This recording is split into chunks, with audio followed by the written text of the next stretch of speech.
30절의 말씀이 되겠습니다.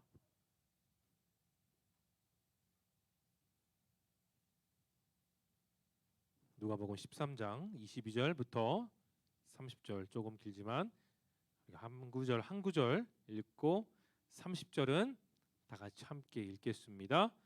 예수께서 각 성 각 마을로 다니사 가르치시며 예루살렘으로 여행하시더니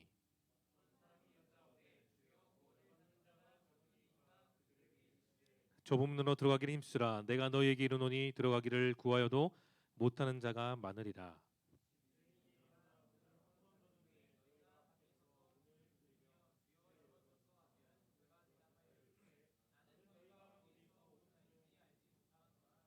그때 너희가 말하되 우리는 주 앞에서 먹고 마셨으며 주는 또한 우리를 길거리에서 가르치셨나이다 하나.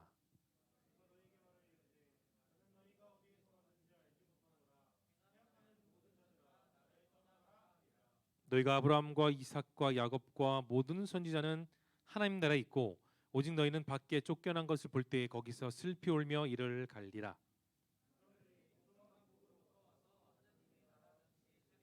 함께 읽겠습니다. 시작. 보라, 낮은 된 자로서 먼저 될 자도 있고 먼저 된 자로서 나중 될 자도 있느니라 하시더라. 아멘. 누가복음 13장 22절부터 30절의 말씀으로 한번 따라해 볼까요? 우리가 들어가야 하는 곳. 좀 찬양하다가 소름이 되게 돋았던 게, 본문은 드렸지만 조부문에 대한 내용을 찬양할지 몰랐는데 정말 준비한 노력이 참 대단하다고 생각합니다. 이제 말씀 속으로 함께 들어가 볼게요. 여러분, 저와 여러분은 크리스찬이에요. 근데 무슨 크리스찬이죠? 따라해 볼까요? 구원받은 크리스찬. 죄 많은 세상에서 구별돼서 주의 존으로 불려진 구원받은 크리스찬이라는 겁니다. 그럼에도 우리는 여전히 인생을 보면, 주일 밖의 6일의 삶을 보면 녹록지가 않고 만만치가 않은 게 저와 여러분들 그 인생이에요. 그렇죠? 세상에서 예수님을 믿지 않고 자기 생각과 자기 주관대로 살아가는 세상 사람들이 오히려, 잘 보세요, 크리스찬들보다 더 잘 살고 더 당당하고 어쩌면 더 화려하고 더 멋지게 사는 게 우리 주변의 세상 사람들의 모습입니다. 그런데 그 세상 친구들과 내 자신을 비교하면 어때요? 내가 한없이 움츠러들고 작아지는 게 우리 현실처럼 보이죠. 그런데 여러분, 구원은 내일에 일어나가는 것이 아니고 바로 지금입니다. 언제라고요? 지금, 이 순간이 예수님이 정하신 구원의 시간인 줄 믿으시길 바랍니다. 지금 이 순간부터 우리는 그 말씀을 통해서 구원의 체험을 하는 거예요. 이 구원의 은혜를 대표적으로 누렸던 사람이 있었는데, 최인호 작가라는 분이 계셨어요. 근데 그분이 투병 생활하면서 최인호의 인생이라는 책에 이런 글을 남겨서 여러분들께 잠깐 소개하고자 합니다. 한번 잘 들어보세요. 그는 그 책에 이렇게 말해요. 어느새 5년째 투병 생활을 하게 되었으나 신자로서 앓고 절망하고 기도하고 눈물 흘리는 그런 가운데 나는 희망을 갖는 할례 의식을 치렀다. 나는 이 할례 의식을 고통의 축제라고 이름 지었다. 죽음의 고통을 앞에 둔 상황 가운데 항암 치료를 했지만 5년의 시간이 너무나도 힘겨웠습니다. 근데 이분은 그 항암 치료가 짜증났다, 하나님이 원망스럽다는 말을 그 책에 단 한 구절도 남기지 않고 죽음의 축제에 나는 참여했다는 그런 말을 했어요. 여러분, 구원은 오늘이라는 이 시간 속에서 우리가 속상하지 않고 평안한 삶을 위해서 주님이 예비한 시간이 바로 이 구원의 시간, 지금입니다. 그래서 이 시간은 나에게 거짓되지 않고요, 나에게는 진실한 시간이에요. 내 스스로는 내 시간에 대해서는 거짓될 수도 있고 내 마음대로 살 수 있지만 주님이 주신 그 시간은 늘 거짓이 없어요. 진실하다는 겁니다. 뻔한 불평과 원망이 가득한 내 현실 가운데, 내 찐 인생 속에 주님의 구원의 시간은 나를 주눅들지 않게 해요. 나를 길을 죽게 하지 않습니다. 여러분, 한 번 더 물어볼게요. 구원 받았습니까? 구원 받았으면 진짜 확신하십니까? 다른 교회 성도들이 물어봤을 때 여러분 구원 받았다고 하면 여러분 담대하게 저는 구원 받았습니다라고 담대하게 말할 수 있습니까?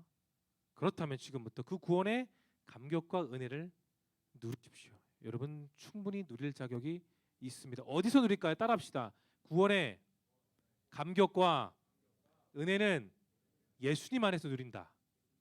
꼭 기억하셔야 됩니다. 사람 안에서 누리는 게 아니에요. 구원의 감격과 은혜는 예수 그리스도 안에서 누려야 우리는 제대로 누릴 수가 있고 제대로 평안을 누릴 수가 있고 제대로 행복할 수가 있어요. 여러분 우리들의 신앙, 기독교의 신앙을 한마디로 정리하면 받은 구원을 가지고 끝을 향하는 사람이 신앙입니다. 뭐라고요? 내가 받은 구원을 끝을 향해 달려가는 신앙. 끝까지 달려가는 신앙이에요. 그래서 조금 어려운 말로 물론 들어봤을 거예요. 종말론적인 신앙. 그러나 여러분 잘 들어보세요. 중요한 사실이 있어요. 우리가 끝을 향한다고 해서 항상 종말 말만 외치는 게 아니라 세상 사람들의 끝은 어두워요. 오늘 담임 목사님도 빛에 대해서 얘기하셨지만 예수님을 모르는 세상 사람들은 아무리 돈이 많고 아무리 권력이 많아도 그들의 인생 끝은 허무합니다. 어둡습니다. 그러나 구원에 감격 있는 사람들은 저와 여러분은 다르죠. 물론 저와 여러분의 현실은 힘겨움이 있어요. 맞죠? 100% 행복만 있는 것도 아니고 100% 어두운 것만 있는 것도 아닙니다. 이것이 왔다 갔다 하는 우리 인생 속에 그러나 우리의 끝은 발달하는 겁니다. 단순히 끝이 아니에요. 우리 인생의 육신의 인생 끝은 완성의 시간입니다. 그게 제가 계속 강조하고 있는 예수님의 재림이에요. 그래서 우리는 하루하루 주어진 이 시간 속에 그냥 흘려보내서는 안 되는 겁니다. 그래서 우리는 내 주어진 시간 속에 진실하고 거짓되지 않으며 성실하게 여러분의 시간을 보내면서 살아가야 되는 그런 인생이 저와 여러분의 주어진 시간이라는 걸 여러분 기억하십시오. 오늘 본문에서 예수님은 자신의 그 공생의 끝을 계속해서 달려나가고 계셨어요. 예루살렘에서 다니시다가 제가 지난주 순장 모임 때도 말했지만 정말로 예리하고 똑똑한 질문했던 한 사람이 등장해요. 그의 질문이 무엇인지 자 23절 본문 열어볼까요? 여러분이 읽어보겠습니다. 시작.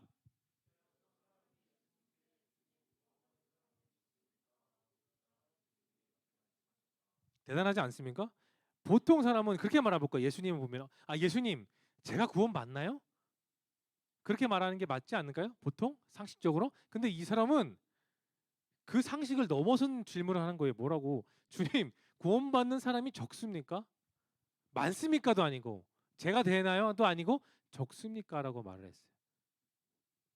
근데 주님은 적다 많다라는 얘기를 하지 않았어요. 왜냐하면 시비가 걸릴 수 있기 때문이에요. 많으면 많다로도 걸릴 수도 있고 적으면 적다라고 바리새인들과 서기관들에게 율법으로 지적받을 수 있기 때문에 주님은 지혜롭게 잘 대처하셨습니다. 자 24절 본문 열어볼까요? 주님은 어떻게 대답하셨는지를 함께 읽어봅니다. 시작. 내가 분명히 말하지만 많은 사람이 들어가려고 애써도 들어가지 못할 것이다. 사랑하는 청년 여러분, 신앙은 여러분이 지금까지 해오셨던 신앙은 찬양 가사 나왔죠? 따라합시다. 좁은 문.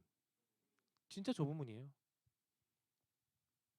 총시 신대원 가면 입구에 정말 두 돌이 한 15m 높이의 두 돌이 서 있어요. 두 돌이 서 있는데 그 사이에 여자 체격되는 여성들만 겨우 지나갈 수 있는 좁은 문의 상징의 그 돌탑이 있습니다. 그만큼 신앙은 좁은 문을 선택하고 그 좁은 문으로 들어가야 돼요. 그러나 세상 사람들은 좁은 문 싫어합니다. 왜냐? 좁기 때문에, 내가 불편하기 때문에, 수고롭기 때문에, 내가 굳이 넓은 길을 놔두고 왜 좁은 길을 가야 하나는 그런 생각 때문에 세상 사람들은 좁은 길 잘 안 가죠. 왜냐? 예수님이 말씀하신 좁은 길은 내 이해로는 갈 수가 없어요. 여러분의 인생 경험과 내 상식과 내 생각으로는 우리는 아무나 못 갑니다. 저도 못 가요. 왜냐? 내 이성과 내 생각을 갖고는 그 좁은 길은 갈 수가 없어요. 왜냐? 좁은 문은 불편합니다. 고난의 길이에요. 이해할 수 없는 길입니다. 그런데 지금 기독교인이 사는 길이 좁다고 불편하다고 해서 우리는 이 인생의 길을 놓쳐서는 안 됩니다. 여러분 주를 위해 고난 길 걷는 것 어렵습니다. 분명히 말하지만 이 우리가 가는 신앙의 길은 결코 쉽지가 않아요. 차라리 학교에서 A플 받으라는 게 더 쉬울 수 있습니다. 이건 교만해서가 아니라 오히려 학교에서 밤새 공부해가지고 A플 받는 거 아니면 내가 전교 꼴등인데 진짜 피 터지러 공부해가지고 전교 탑10 안에 드는 것은 오히려 그게 더 쉬울 수 있어요. 왜냐?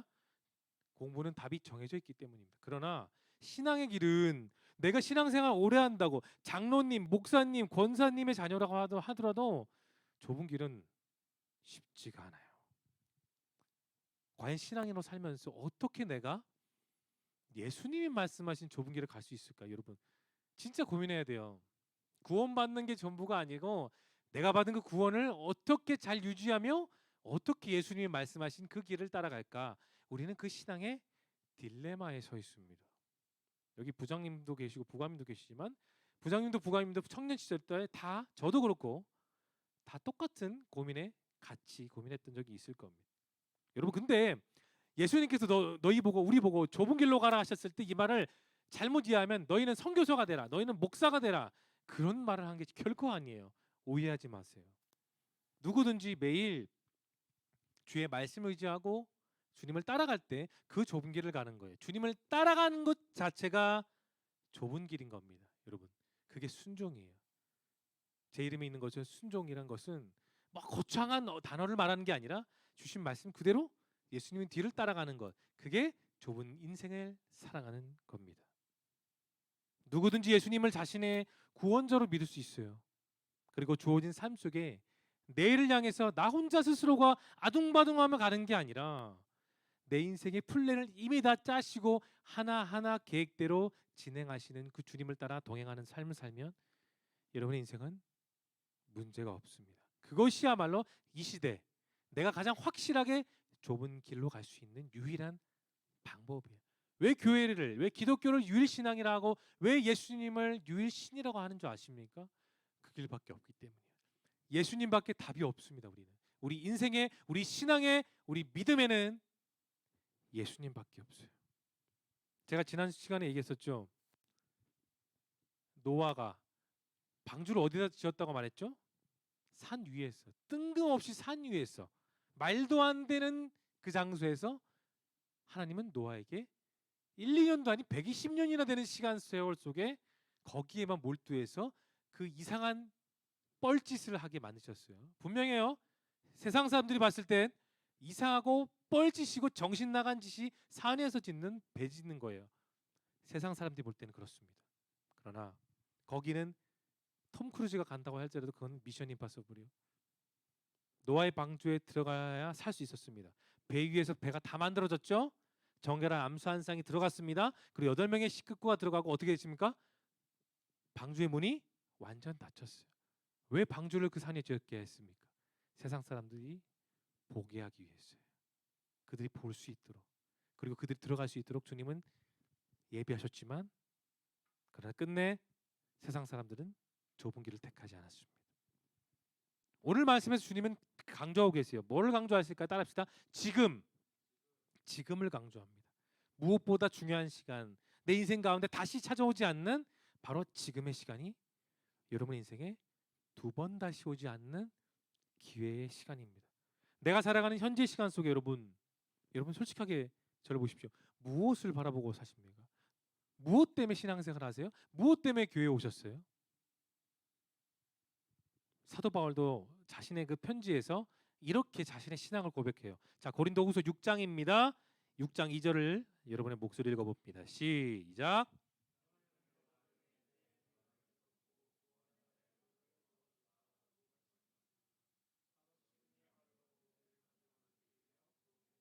자, 구원의 날이 내일이라고요? 어제라고요? 뭐라고 말했습니까? 따라 바로 지금. 맞습니다. 바로 지금 예배드리는 이 순간이 바로 구원의 날이고 은혜를 받는 날이고 주님의 축복을 받는 날이에요. 믿으시길 바래요. 사도 바울은 그렇게 고백을 했던 거예요. 바로 오늘 이 시간은 내가 구원받는 시간, 그 구원의 감격을 받는 시간, 또 더불어 은혜를 받는 시간입니다. 그렇다면 구원의 문이 완전히 닫히기 전에 여러분 우리가 무엇을 해야 될까요? 너무나도 중요합니다. 따라합시다. 너희는 좁은 문으로 들어가기를 힘써라. 다시 한 번 더. 너희는 좁은 문으로 들어가기를 힘써라. 주님이 분명히 강조했어요. 좁은 문으로 들어가라고 했어요? 들어갔으면 좋겠어. 들어가면 참 좋겠네라고 했어요? 아니요.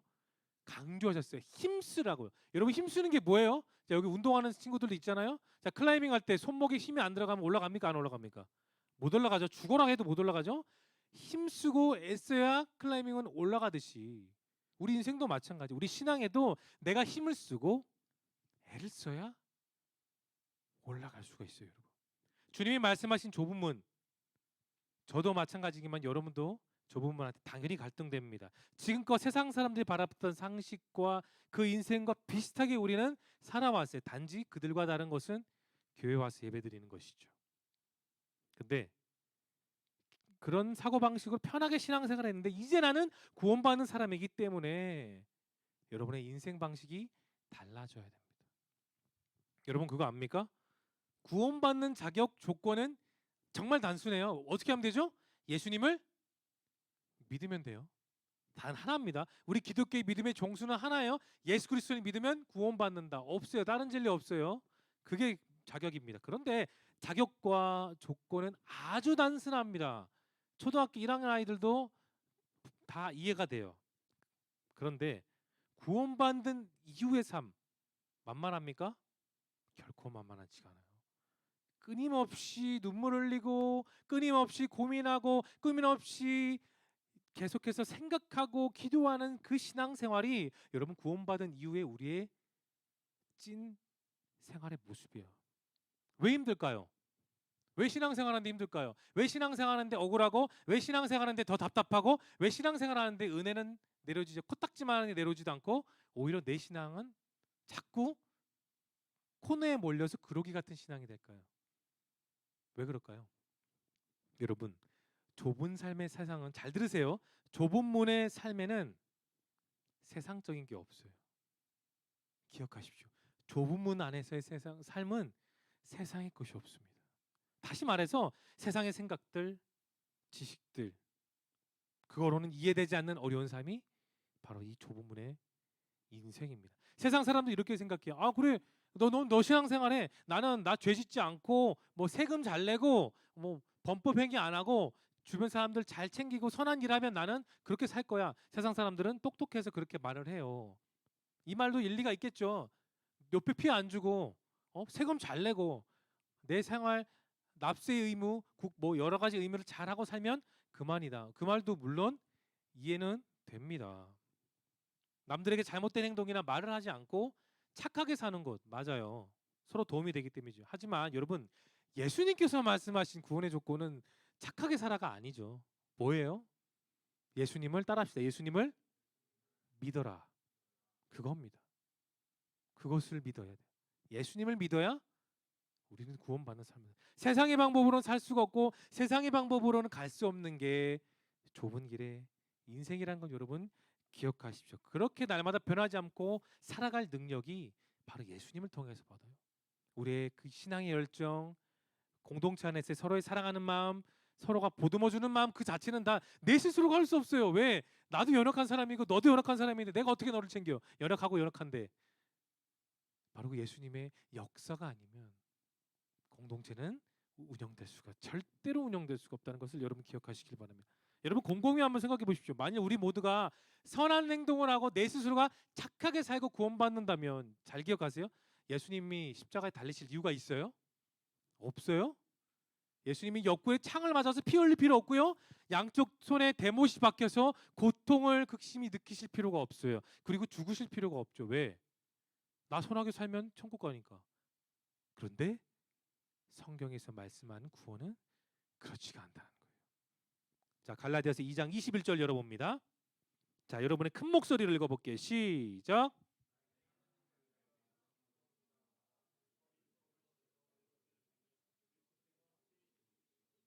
말씀 잠깐 열어주세요.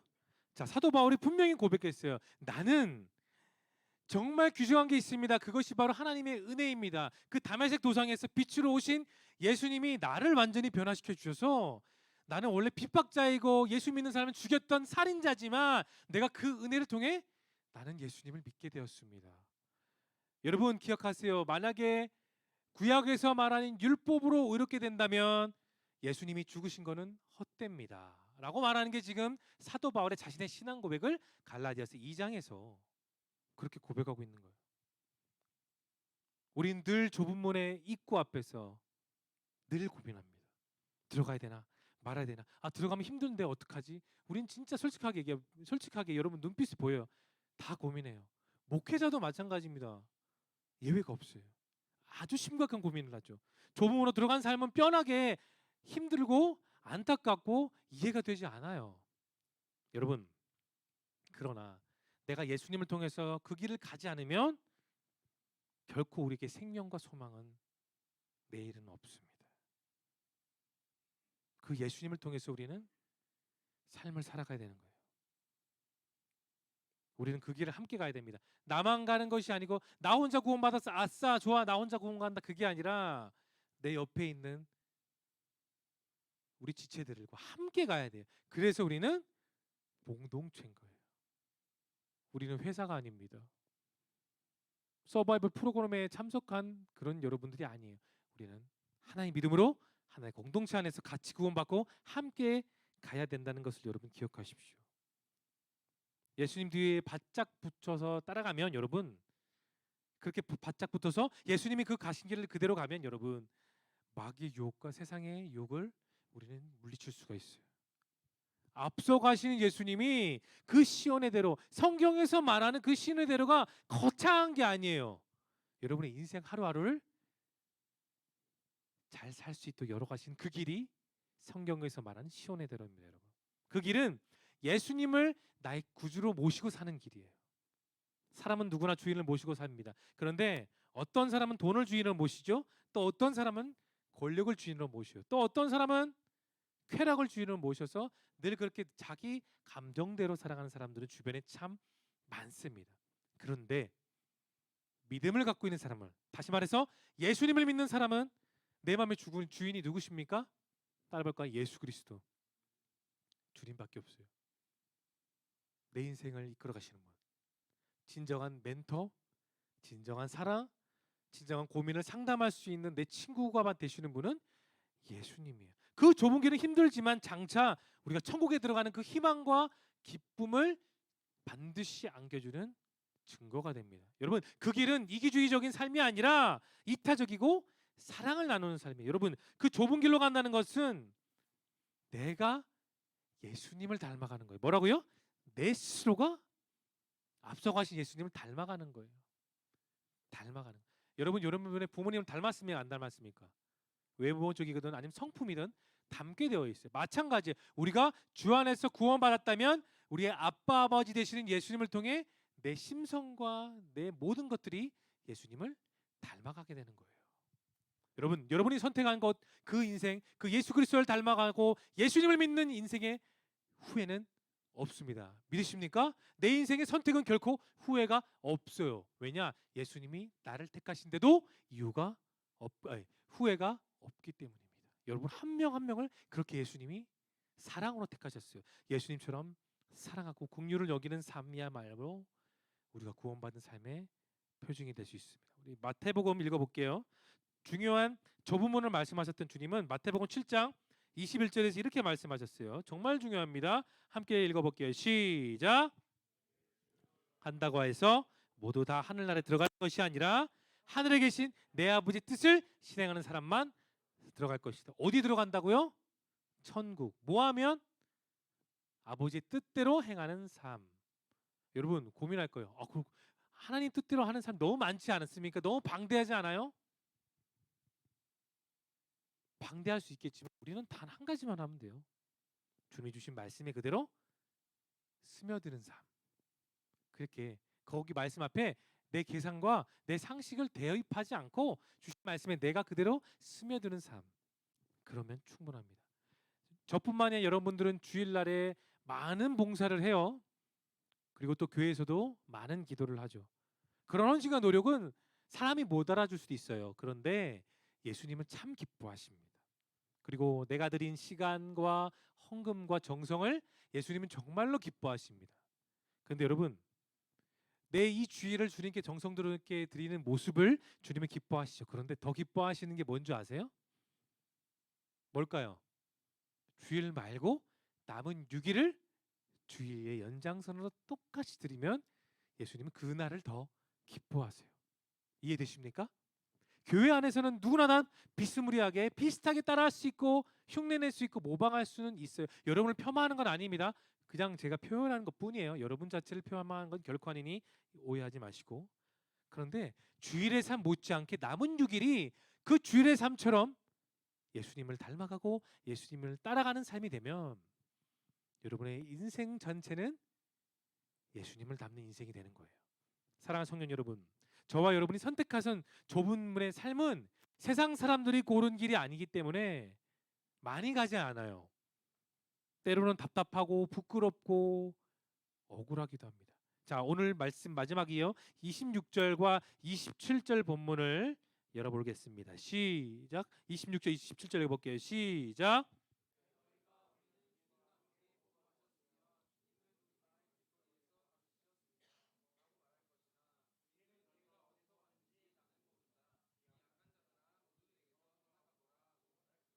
네.